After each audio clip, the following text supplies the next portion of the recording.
Hi guys, I wanted to make a video for you to watch before your first knitting project. And honestly, when I first started knitting, I just wanted to get into it and I didn't want to watch any videos about anything that was boring. But I probably would have benefited a lot from a video like this, so that's why I'm making this. First of all, you're going to want to think about your type of needles. Now there's three main types of needles. Straight needles, which honestly is probably your best bet for learning how to knit, and then there's also circular needles, which you can use when you're working in the round. So for example, if you're making a sweater or a sleeve or something like that. And then there's also double pointed needles, which I personally prefer over circular needles, but they're going to be a lot more difficult for a beginner just because they're a lot to handle. You actually work with 5 needles with double pointed needles, and they're used for things like socks or gloves or mittens, or you can do sleeves and stuff like that, or hats, but we will get into that in another video. So at this point we're going to be using straight needles for the demonstration, and straight needles. This is a US size 7 or 4.5 millimeter needle. If you're just learning how to knit and you're not making anything specific, then you can use any size. I recommend using a larger needle when you're just beginning, because it's going to be kind of hard to use smaller needles if you're just still learning how to handle them and everything. This is an example of double pointed needles. As you can see, there's 5. This is a smaller needle, something that I would use for like socks or gloves or something like that. And then there are also circular needles, and you can get either one size and one length, or you can get a set of interchangeable circular needles, which is what I have. It comes with different sized cords and also different size needles. I'm using this one for a project right now, but these are usually pretty expensive comparatively, so unless you know you're going to be making a lot of things with circular needles, or if you just know you're going to be knitting for a long time, then I would recommend using these because they're just a lot easier to deal with. So moving on to the types of yarn, there are 2 main categories I want to talk about here.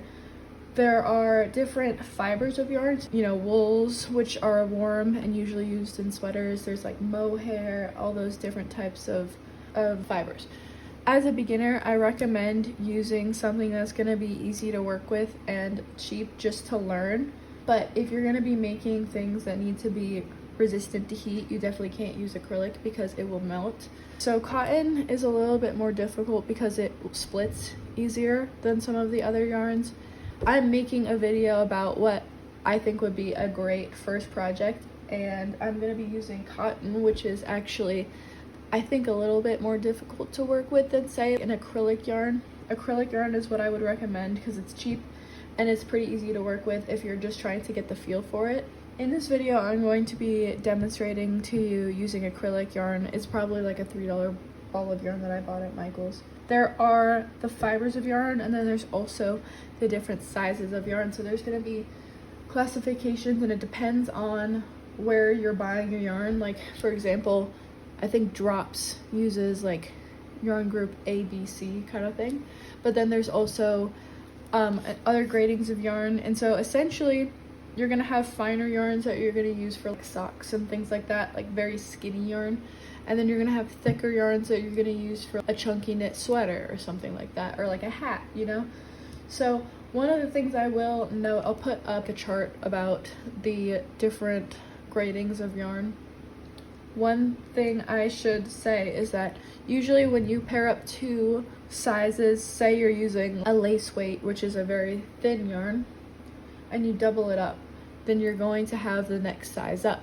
So that's something to keep in mind. Next, there is different styles of knitting, and I didn't even know this at first. I think it makes a really big difference before you try to start your first project to know both of the styles and to be able to figure out which one you like. But before we do that, I'm going to show you 2 methods for how you even get started at all. How do you cast on? That's what you call it when you put the loops on the needle. So I'm going to show you 2 methods for casting on.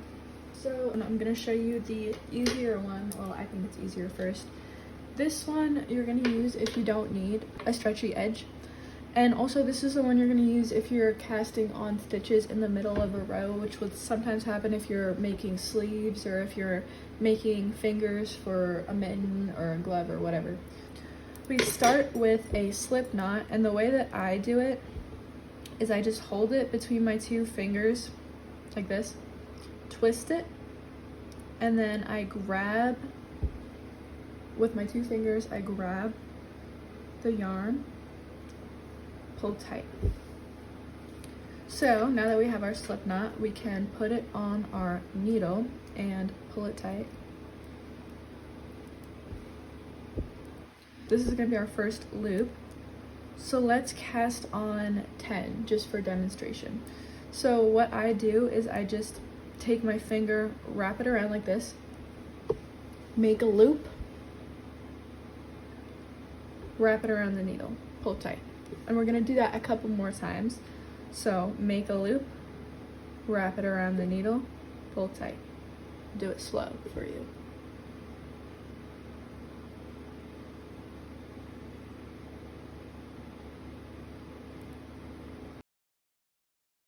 Now that we've done that, I'm going to show you the other method, which is called the long tail cast on, and this is for stretchier edges. So before we even make our slip knot, to measure the amount of yarn we're going to need, we're going to wrap our yarn around our needle 10 times.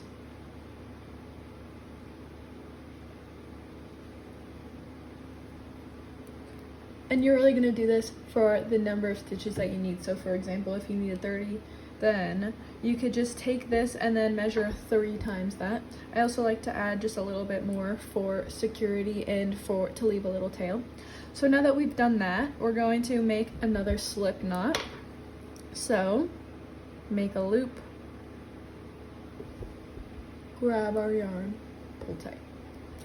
Okay, so the way that you hold your yarn when you're casting on with a long tail is your key, most important parts. So what I do is I take my index finger and my thumb, go on the inside of the yarn, and then I flip my hands like this. So now we have 2 loops. The first thing I do is I go under the thumb loop on the outside. Now grab this close side of our pointer finger and then bring it through the loop, pull tight. And honestly, there's no way to explain it other than just watching it, so I'm going to do this for you a couple more times slowly. So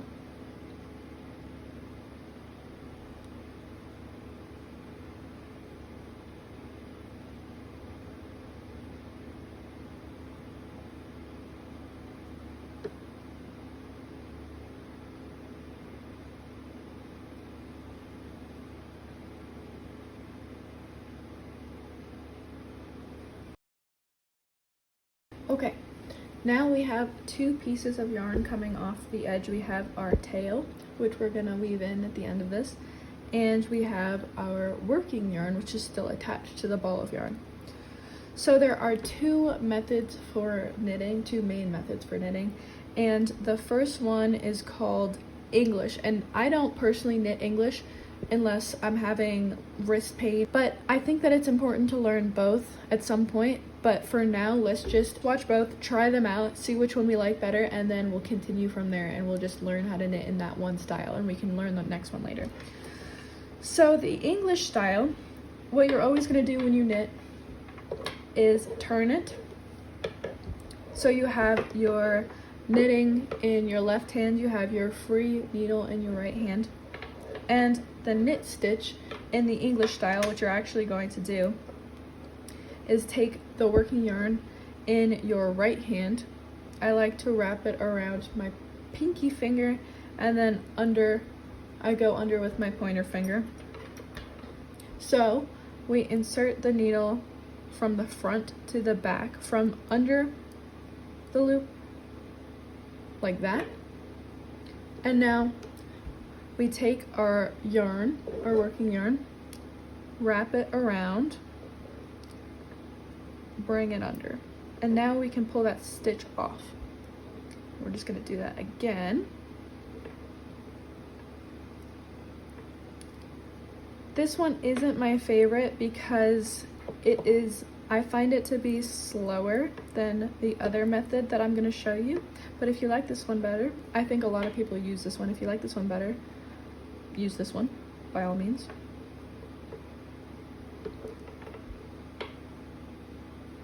And honestly, it can be a little difficult to do your first row, so don't get discouraged about that. What I recommend you do is just put a couple stitches on the needle and try out both methods and keep going until you get the flow of it down. And then once you do, then we'll move on to the next part. All right, so we did our first row of English style knitting. Now I'm going to show you the other method which I use called the continental style. So now we flip our work and we switch hands. So with the continental style, you hold the yarn with your left hand. So I do the same thing. I wrap it around my pinky and then I put my index finger under. Same way of inserting the needle from the bottom to the top, front to back. But this time, it might be a little bit difficult to see. I am just going to scoop the yarn under like that. And I find it easier because you don't have to move your whole hand. I don't know if you can really see. I'm taking this loop, grabbing this under like that. You can probably tell this is the way I knit because I'm doing it a lot faster. I'll slow down, sorry.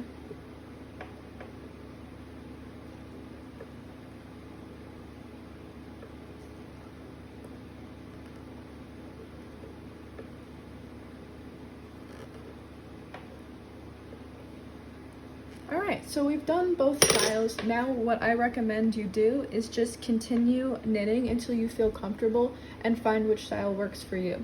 So I'm going to do that, knit a couple more rows, and then I'm going to just mention what a swatch is and gauging for different projects. We don't really need to worry about that right now, but I'll explain it in a little bit. So now we've done a couple more rows. The reason I wanted to talk about swatches and gauging really quickly is because this is very similar to what you would do in a pattern where you are using a certain type of gauge. Really the purpose of it is to make sure that whatever you're knitting is going to come out the same size that the pattern says it will. And it's because everyone knits with a different tension, so the size of what you're knitting is going to actually be different for everyone. Usually you'll knit maybe 20 stitches in a certain amount of rows, and then you measure it to make sure that it's the same that the person who wrote the pattern is using. And if it's not, then you can switch your needles. So if your swatch is too big, then you can use smaller needles and vice versa. The next stitch that I want to show you guys is the purl stitch, and I'm going to show you it in both styles. So let's start off with the English style. We're going to be setting up the yarn on our right hand, so like this. The difference here is we're going to be going in from top to bottom, from back to front, and we should have our yarn in front of us this time instead of behind our work. We're going to wrap the yarn around like this, pull it under, and flip it off. Let's do that a couple more times. So under, around, and through. You can tell I don't do this very often, so sorry about that, but yes, this is the way you do it.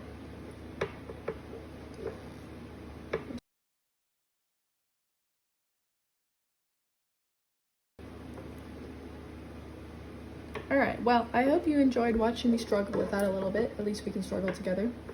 Now I'm going to show you the continental style for purling, which I find easier, of course. So we're going to start with our yarn in the front, and the same for English style. We're going to insert our needle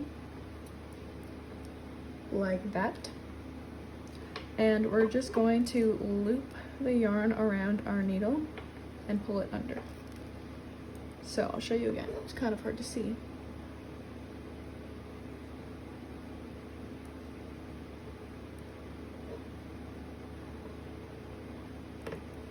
And I like to use my needle to kind of pull the loop up just to make it easier to loop it through. And as before, I would recommend that you do a couple rows of purls to just get comfortable with the stitch. And then I'm going to show you how you can tell what stitch you have knitted or purled. And that is very, very important when you're knitting in patterns and things like that. Meet me back here when you're done purling and we will get into it. I have taken our little swatch out and I'm going to show you why it is important that you can tell the difference between the stitches that you've done. For most projects, there's going to be a right side and a wrong side, and a lot of things are worked in Stockinette Stitch, which basically is going to be that the knit stitch is going to be on the front side facing out, which would be the right side. I'm going to first purl a row, and this is going to be our wrong side of our project. Sometimes it's a little bit difficult to do the first row because it's a little bit tighter depending on how tight we cast on. So we're purling a row, and I'll meet you back here when I'm done. Okay, great. So we have our first purl row done, and we can tell it's purled because of these little bumps that go around. Now if we flip it over to the right side, we'll see that there are these little V's. You see these little V's? Those are the knit stitches. So this is the right side of our work. So now that we see that we're on the right side of our work where our knit stitches are showing, we're going to do knit stitches.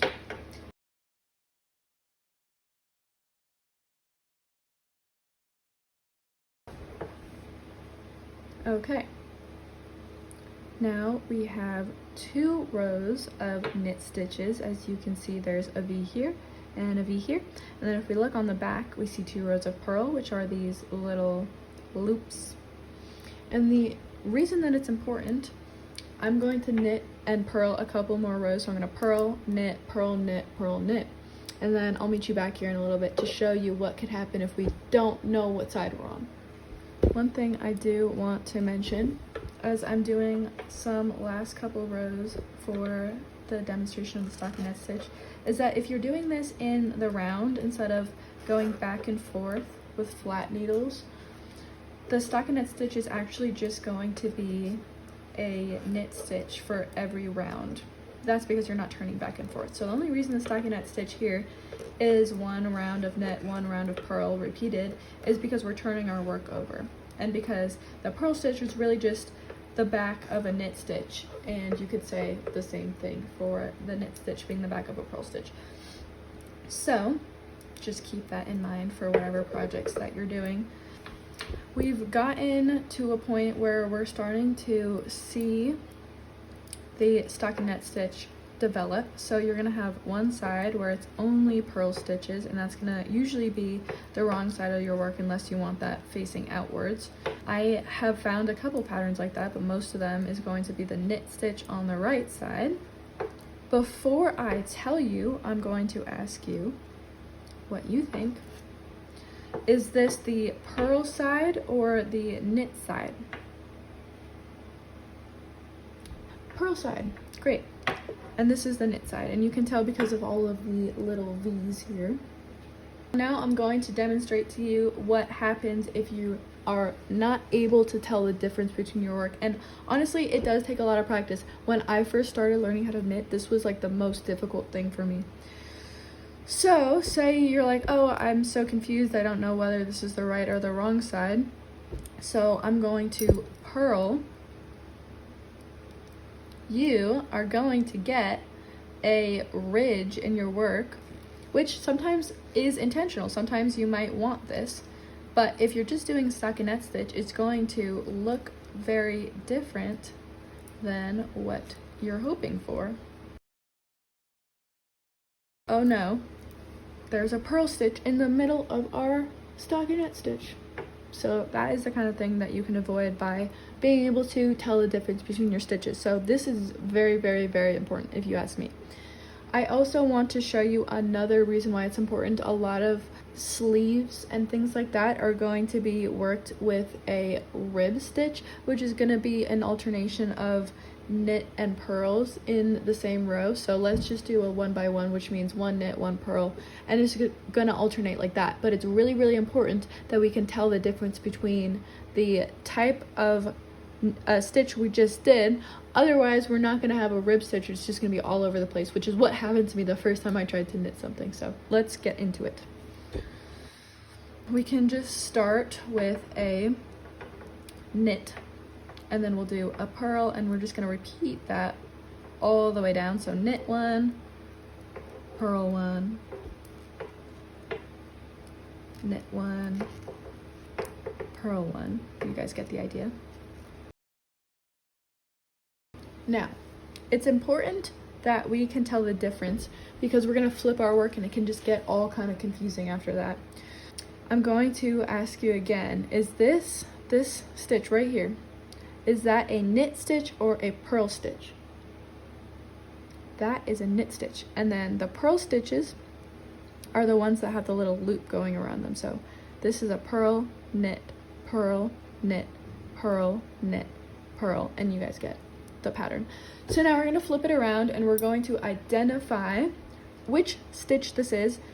This is a knit stitch from the other side. So we're going to do a knit stitch on top of this one. And what you want to do is just match the stitch with the one below it, and that's what creates the rib. Otherwise, it's just going to be all over the place and not what we're looking for. I am going to do a couple more rows of this, and I'll meet you back here to show you what it should look like.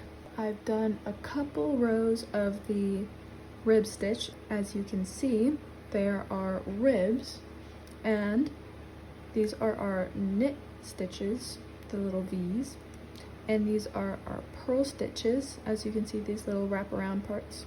Now that we've done that, I would recommend just knitting. You can do just knit stitches, just purl stitches, you could do stockinette stitch, you could do rib stitch, anything like that. I would recommend just doing it for a while on a piece of scrap yarn or with some yarn that you don't really care about that much, just to get a feel for it. And then once you get some practice with it, you'll get an even tension and you'll get more even stitches. Honestly, you're probably going to have all different sizes of stitches at first as you're learning how to hold the needles, how to do all the stitches and everything like that. Just play around with it, and once you're done, I will show you how to cast off. And I'm just going to show you one method because this is just the most simple method. What you're going to do is you're going to knit or purl, whichever row you're on. You're going to knit or purl the first 2 stitches, and this is where the casting off comes in. Now you have 2 stitches on your needle, and you're always going to, with this method, you're going to take your left needle, go under the first stitch you put on, and then you're going to use your needle to pull the second loop through the first one. And we're gonna just do that a couple more times without me talking, so you can just see it. Sometimes it's a little difficult. I struggle with this a little bit sometimes.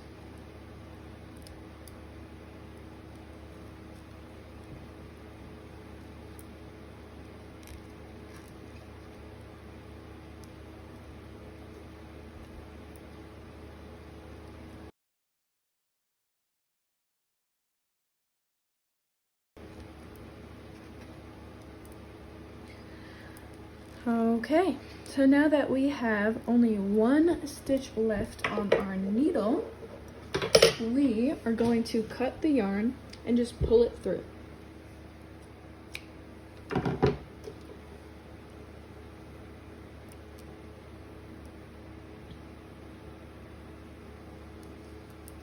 And we have our first little knit square thing. But that's okay, we're not using this for anything, so it's just for practice. The last thing I want to go over in this video is how to weave in your ends. So what you're going to need is a yarn needle, and you take your end, place it on the needle. Love it when that happens. Anyway, so you get your yarn on the needle, and we do this on the wrong side, so the side that's not going to be facing out. What I like to do, and I think that everyone does this a little bit differently, is I will just go under some loops. I just go through a couple of loops, and one of the things that I highly recommend is that you check to make sure that it's not visible in the front like this. The first time I weaved in all my ends, I was very frustrated when I found out that every single end that I had woven in could be seen from the outside.